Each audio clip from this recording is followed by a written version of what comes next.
오늘 말씀 봅니다. 누가복음 23장 19절부터 43절까지입니다. 달리 내각신조 중 하나는 비방하여 가로되 내가 그리스도가 아니냐 너와 우리를 구원하되 하나님 그 사람을 꾸짖어 가로되 내가 동일한 정죄를 받고서도 하나님을 두려워 아니하느냐. 우리는 우리의 행한 일에 상당한 보응을 받는 것이니 이에 당연하거니와 이 사람의 행한 것을 옳지 않은 것이 없느니라고. 가로되 예수여 당신의 나라에 임하실 때에 나를 생각하소서하니 예수께서 이르시되 내가 진실로 네게 이르노니 오늘 네가 나와 함께 낙원에 있으리라 하시니라. 할렐루야. 하나님이 살아계심을 믿으면 아멘 합시다. 하나님은 어제나 오늘이나 미래에 동일하게 살아 역사하시는 하나님이고 분명히 참는 자들에게 응답하시는 하나님입니다. 그 하나님은 우리의 아버지가 되시고 그가 이 세상에 말씀을 보내고 말씀을 보내었던 하나님이 일을 하시고 그 말씀을 보내시면 하나님은 분명히 살아있기 때문에 권능으로 붙잡고 이 말씀은 살아 움직인다라고 성경은 말씀을 합니다. 그래서 주의 말씀은 살았고 운동력이 있다는 겁니다. 왜냐하면 살아있기 때문에 그 말씀은 우리의 소리와 달라 그 말씀은 살아 움직이는 말씀이요. 또한 그 말씀은 역사하는 말씀이요. 그 말씀은 우리를 회개시키고 찔러 쪼개서 변화시키는 말씀이고 그러므로 눈에 보이지 않지만 어떤 예리한 것보다도 예리하여서 우리의 혼과 영과 및 관절과 골수를 찔러 쪼개는 그래서 변화시키고 치료하고 응답하시는 살아있는 말씀이라는 겁니다. 또한 요한복음 1장 1절에 태초에 이 말씀이 계시니라 이 말씀이 하나님과 함께 계셨으니 하나님의 아들이신 노신의 말씀이 오늘 육신이 되어 이 땅에 오셨다는 거예요. 그것은 왜 하나님의 아들이 육신으로 참 인자로 이 땅에 올 수밖에 없었느냐. 우리가 살고 있는 죄인의 모습 똑같은 이와 같은 사람의 형상으로 이 땅에 올 수밖에 없었느냐. 그것은 그 육체의 피를 담아 그 피를 흘리기 위해서 우리를 위해서 죽어서 생명을 그분이 사망값을 지불하시고 그분은 죽음을 맛보시는 또한 우리의 죄를 대신 죽을 수 없는 분이지만 우리의 죄를 대신 그분이 짊어지시고 우리가 가야 될 그 사망을 대신 그분이 담당해 주시고 우리에게는 자유를 주시고 우리를 구원코자 하시는 그런 요한복음 12장 50절 말씀같이 나는 그 명령이 영생인 줄 아노라. 그러므로 나의 이르는 것은 내 아버지께서 내게 말씀하신 그대로 이르노라 하시니라 라고 말씀을 합니다. 하나님께서 우리에게 영생을 허락하여 우리를 구원코자 하는 하나님의 섭리와 뜻이 있었고 그 뜻을 따라서 하나님의 아들이신 하나밖에 없는 독생자가 이 땅에 올 수밖에 없었다는 거예요. 왜? 영으로 이 땅에 와서 하나님의 뜻들을 얼마든지 우리 구원할 수 있지만 피 흘림이 없은 적 사함이 없고 그 피 속에 생명이 있기에 이 세상에 많은 사람들은 피를 통해 생명이라고 말하고 있어요. 그런 사람이 피가 없으면 죽을 수밖에 없습니다. 그러므로 그 피를 흘려서 하나님께서 하나님이신 영이신 그분이 우리에게 똑같이 피를 흘려서 물과 피를 흘려서 우리에게 확정시켜 주시는 하나님의 그 약속 그것을 성취하기 위해서 성취하기 위해서 하나님의 아들이신 예수님께서 영이 육을 입고 오셨다는 거예요. 이것이 또한 진리이고 하나님의 이 진리의 말씀 로고스인 말씀이 우리 눈에 보여지게 나타나서 하나님께서 친히 역사하셨으니 그 예수 그리스도께서 또한 진리 되신 그분이 진리의 말씀을 가지고 오셔서 우리에게 확증시키시고 살아있는 하나님을 우리 눈에 보여지게 손으로 만진바되게 이 땅에 오셔서 그 진리의 뜻들을 우리에게 깨닫게 해주시고 알게 해주시고 그러면 또 영생의 소망을 주시기 위해서 그래서 부활의 영원한 영생을 주기 위해서 요한복음 6장 68절 말씀같이 시몬 베드로가 대답하여 주의 영생의 말씀이 주께 계시니 우리가 네게로 가보니까 아버지의 그 진리의 약속을 먹음으로 우리는 영원한 생명을 얻을 수 있는 그런 소망을 얻었고 진리를 알았고 진리를 통해서 하나님의 뜻을 알았고 하나님의 의도와 계획을 안 우리는 하나님이 원하는 삶대로 살 수 있는, 그래서 그 영원한 우리를 길라잡이 해주는 누굽니까? 하나님의 진리의 성령을 우리의 영혼에 부어주셔서 우리를 통하여서 주님 그리스도시로 살아계신 하나님임을 고백해 하시고 그의 약속된 진리의 말씀이 우리 영혼의 생명이 되고 그 진리가 우리를 살리는 영원한 영생을 인도하는 진리의 법이요, 또한 영원한 그 진리의 법 안에서 영원한 하나님의 나라에 가서는 그 법대로 살 수밖에 없기에 지금 육신은 이 땅에 있지만 우리의 영혼은 하나님의 진리 속에서 하나님의 진리를 알고 그 진리의 훈련 속에서 우리는 계속 성화하는 삶을 살아간다는 사실입니다. 그래서 우리에게 요한복음 3장 16절 말씀같이 영생을 주시기 위하여서, 그래서 우리를 구원코자 하는 하나님의 뜻이 있습니다. 하나님이 세상을 이처럼 살아가서 독생자를 주셨으니 이는 저를 믿는 자마다 멸망치 않고 영생을 얻게 하였습니다. 멸망의 그 떨어진 인생은 뭡니까? 죄 아래 있는 자예요. 첫사람 아담이 죄를 범하고 그 첫사람 아담으로 해서 계속 분리돼 나온 영혼은 죄 아래 놓이게 됐다는 거예요. 그러므로 의인은 없나니 하나도 없다는 거예요. 첫사람 아담으로부터 생성된 그 뒤와 후손들은 다 죄 아래 놓이게 됐다는 거예요. 이것이 곧 원죄라고 말하는 겁니다. 우리가 생활 속에 짓는 죄는 자범죄라고 말하는 거예요. 원죄는 누구도 대신 지어줄 수, 왜? 이 땅에 의인이 하나도 없기에. 그러기에 예수님께서 요한복음 3장 16절 이 땅에 오셔서 우리를 위해서 물과 피를 흘려서 죽을 수밖에 없으셨고, 그것은 하나님께서 우리를 구원하고자 하는, 그것은 뭡니까? 부활의 소망, 영생을 얻게 하기 위해서 먼저 우리에게는 죄 사함을 주시기 위해서 예수님께서 보이지 않는 하나님께서 누구에게 나타낸 바 없고 누구에게 보여주신 바 없는 하나님이신 그분, 영이신 그분이 육을 입고 오셔서 우리에게 하나님의 진리를 말씀하셨고 그 진리를 말씀했지만 많은 사람들은 진리를 알지 못하고 진리를 진리로 받아들이지 못하고 하나님의 말씀을 하나님의 약속으로 받아들이지 못하고 또한 하나님 핍박하고 십자가에 못 박는 그런 판결에 있어서 오히려 죄 아래 놓이게 됐다는 거예요. 왜냐하면 세상의 어떤 세상의 법을 가지고 아니면 율법의 법 속에서 참으로 복음을 받아들이지 못하고 율법의 얼굴에 가리워진 수건을 통하여서 이것을 벗지 못함으로 복음이 보여지지 않냐고. 여러분, 가는 이와 같이 마찬가지예요.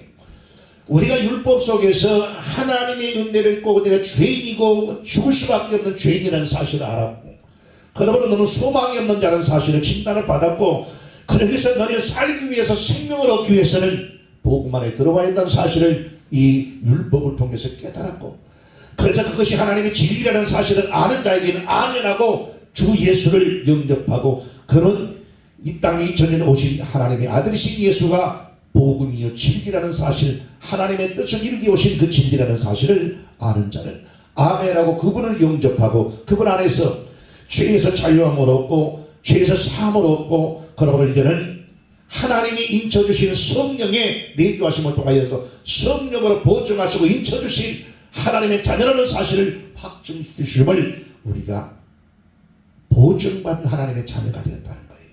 그래서 사도행전 2장 38절에 베드로가 가로되 너희가 회개하여 각각 예수 그리스도의 이름으로 세례를 받고 죄사함을 얻으려면, 죄사함을 얻으라, 그리하면 무엇을? 성령을 선물로 주시리라. 죄사 회개하고 돌이켜서 각각 회개하고 돌이켜서 하나님 편으로 돌아가고 그분이 나의 구주이신 것을 믿고 이전에 오신 예수를 영접하는 자에게, 그 이름 아버지 이름을 가지고 오신 예수를 믿는 자에게, 여러분 곧 우리에게는 하나님의 자녀가 되는 은혜와 또한 구원의 죄에서 자유함을 주시는, 그러므로 이제는 사망의 법은 뭡니까? 죄 아래 있는 법이에요. 이제는 생명의 법은 뭡니까? 죄에서 해결되어서 죄에서 자유함을 입고 이제는 하나님의 진리의 영이 나를 통치하는, 하나님의 또한 하나님의 성령이 나를, 진리가 나를 지배하시고 통치하는 하나님의 성전된 그 심령들이. 그러면 하나님께서 이는 이와 같이 하나님의 영이 있는 자는 하나님의 자녀라고 했어요. 하나님의 영이 없는 자는, 성령이 없는, 성전되어 있지 않는 자는 하나님의 무관한 자예요. 여러분, 그러므로 우리는 성령을 받는 하나님의 성전된 하나님의 심령들이기에 이 성령은 죽은 자 가운데서 우리를 살려주시는 부활의 생명을 우리에게 역사하시는 분이에요. 우리는 죽었던 우리를 이와 같이 다시 살려주시고 생명을 주시는 그런 역할을 하고 영원한 영생으로 이와 같이 영원한 우리의 또한 신랑 되신 그분이 우리 어떤 세상에서 말하는 신랑과 신부의 역할이 아니라 그 이와 같이 비유를 통해서 말씀을 하는 거예요. 그분은 우리의 신랑 되시고 우리는 신부와 같이 신랑과 신부와 같은 제외하는 그날 하나님의 성령이 이와 같이 성전되어 있는 그 심령은 하나님의 자녀인 것을 우리 확증시켜주고 보증하여 이는 내 자녀요 내 이와 같이 하나님의 백성이라고 우리 주님께서 말하시는 거예요. 성령을 그러므로 받아야 되는 거예요. 성령을 선물로 받는 자가 하나님의 영원한 영생이 보장되어 있는 하나님의 자녀라는 거예요. 성령은 죽은 자 가운데서 우리를 살리시는 하나님의 놀라운 역사입니다. 그래서 로마서 8장 11절 우리 한번 찾아봅니다. 로마서 8장 12절입니다. 11절입니다. 로마서 8장 11절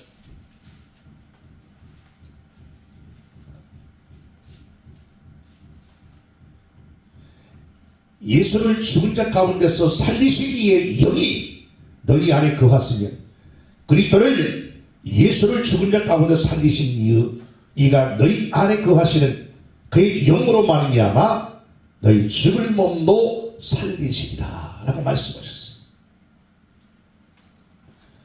너희 죽을 몸도 그의 영으로, 그의 영이 뭡니까? 성령으로 말미암아 너희 죽을 몸도 살리시리라. 저희는 주 예수와 함께 십자가에 달려서 우리의 모든 죄가 그 위에서 못 박혀졌고 그분이 이와 같이 3일 동안 이와 같이 참으로 죽음을 맛보시고 성령을 통하여서 그분이 살 권세로 죽을 권세로 죽으시고 다시 살 권세로 살아나시는 하나님이 왜? 죄 없는 분이기에 그분은 죽을 수 없는 분입니다. 죄 삭은 사망이지만 역으로 생각하면 죄가 없다는 것은 영생한다는 거예요. 그러나 죄 없는 분은 하나님밖에 없기에 영원한 조물주 창조주 하나님밖에 없기에 성부 성자 성령 하나님밖에 삼위일체 하나님밖에 없기에 그분은 영원한 나는 스스로 있는 자다. 아버지가 없는 아버지가 없는 아버지가 없는 그래서 그분은 그 이와 같이 스스로 자존하시는 또는 영원부터 영원까지 스스로 자존하시는 하나님이라는 거예요. 여러분 그러므로 우리는 누가복음 23장 33절에 해골이라는 곳에 이르러 거기서 예수를 십자가에 못 박고 두 행악자도 그렇게 하니 하나는 우편에 하나는 좌편에 있더라 라고 말씀을 합니다. 오늘 본문에 예수님과 우편과 좌편 거기에 이와 같이 강도라는 십자가 형태는 뭡니까? 그때의 가장 중한 죄를 범한 자 죽을 자를 이와 같이 처형시킬 때에 십자가에 의해서 죽이는 형틀이 오늘 십자가 형틀입니다. T자 형틀, X자 형틀, 일자 형틀, 십자가 형틀 그 위에서 못 박아서 그래서 물을 이와 같이 피를 다 물과 피를 쏟고 거기서 그 내리쬐이는 엄청난 그 이와 같이 열기에 사람 몸은 말라가고 또한 동물 이와 같이 새가 와서 쪼아서 먹는 그런 이와 같은 비참한 몰골이 되어서 나중에 참으로 처형당하는 그런 무서운 형벌이 오늘 십자가 형틀이 모입니다. 그러므로 자기 영혼을 자기 자신에게 맡길 것이냐 예수 그리스도께 맡길 것이냐 누가복음 23장 34절에 42절에 가로되 예수여 당신의 나라에 임하실 때에 나를 생각하소서 하니 우리는 오늘 한 강도는 주님을 비방하고 야 네가 하나님이면 우리를 구원해라 이와 같이 조롱하고 멸시했던 강도가 있는 반면 한 강도는 어떻습니까? 하나님의 이와 같이 오늘 말씀과 같이 가로되 예수여 당신의 나라에 임할 때에 나를 생각하소서. 우리는 선택해야 됩니다. 신명기 30장 19절로 20절 말씀같이 내가 오늘날 천지를 불러 너희에게 증거를 삼느라 내가 생명과 사망과 복과 저주를 이 앞에 두었은즉 너와 내 자손이 살기 위하여 생명으로 택하고 내 하나님 여호와에게 사랑하고 말씀을 순종하며 또 그에게 부정하라. 그는 내 생명이요 내 장소스리 여호와께서 내 전도 아브라함과 이삭과 야곱에게 주리라고 맹세하신 땅에서 네게 거하리라. 하나님께서 너희 앞에 복과 생명과 저주가 있는 살기 위해서 생명과 복을 택하라는 거예요. 마귀가 하와에게 미혹한 말은 뭡니까? 네가 만일 하나님의 이 말씀 하나님의 계명을 어겨도 너는 죽지 않을 것이다. 창세기 3장 4절 5절 말씀같이 네가 눈이 밝아서 하나님같이 될까 봐서 그 하나님이 너에게 이 선악과를 따먹지 말라고 한다. 창세기 2장 17절에 선하게 알게는 나무의 실과는 먹지 말라. 내가 먹는 날에는 정령 죽으리라. 근데 창세기 3장 4절 5절에 뭐라고 말합니까? 뱀이 여자에게 이르되 너희가 결코 죽지 아니하리라.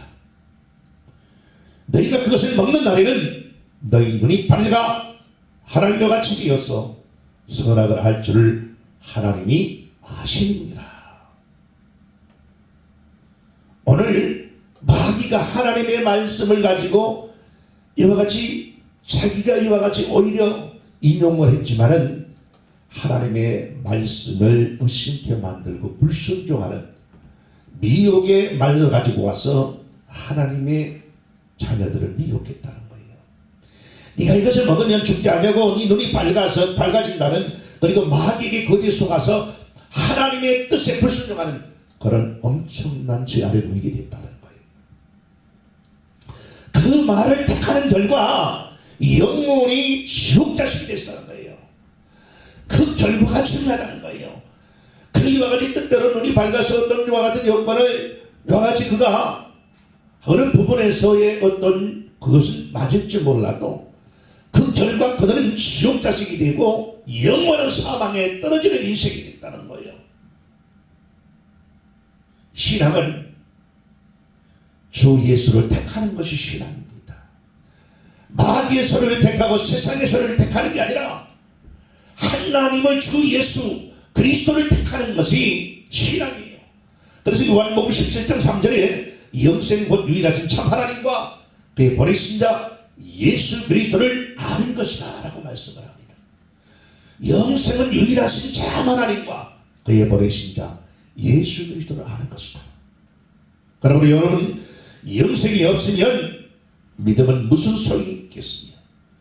여러분이 부활이 없으면 우리의 믿음이 얼마나 참으로 믿음을 갖고 하나님께 나아가는 저와 여러분이 불쌍한 존재입니까? 하나님은 아는 진리가 무슨 또한 영광이 있겠습니까? 영생이 없고 부활이 없다면 하나님은 영생을 위하여서 말씀을 우리에게 주셨고요. 그 아들의 피를 주셨고 또한 그 약속대로 성령을 주셨고 예수만이 진리고 세상의 유혹은 우리를 멸망으로 끌고 가는 길이 되어진다는 거예요. 세상의 보기와 영화와 명예가 다 무엇을 우리의 신앙을 유혹하고 미혹합니다. 여러분이 오늘 밤 이 세상을 우리 주님께서 오라 하셔서 떠나게 된다면 여러분은 무엇을 준비하실 것입니까? 분명히 두 가지밖에 없다는 거예요. 예수 아니면 심판이라는 거예요. 주 예수 아니면 심판이에요. 그러므로 너희 앞에 복과 생명과 사망과 저주가 있는 한 살기 위해서 생명과 복을 택하라는 거예요. 저와 여러분은 하나님의 생명을 택해서 영원한 영생을, 주 예수를 택해서 영원한 그 나라를 유업으로 받는. 그래서 오늘 예수님께서 강도에게 오늘 네가 나와 함께 나가고 있습니다. 우리에게 하나님의 주 예수를 택한 오늘 강도와 같이 저와 여러분은 주 예수를 택해서 영원한 영생을 참으로 유업으로, 또한 하나님의 그 나라를 유업으로 받는 하나님의 자녀가 될 수 있기를 주 예수 이름으로 축원합니다.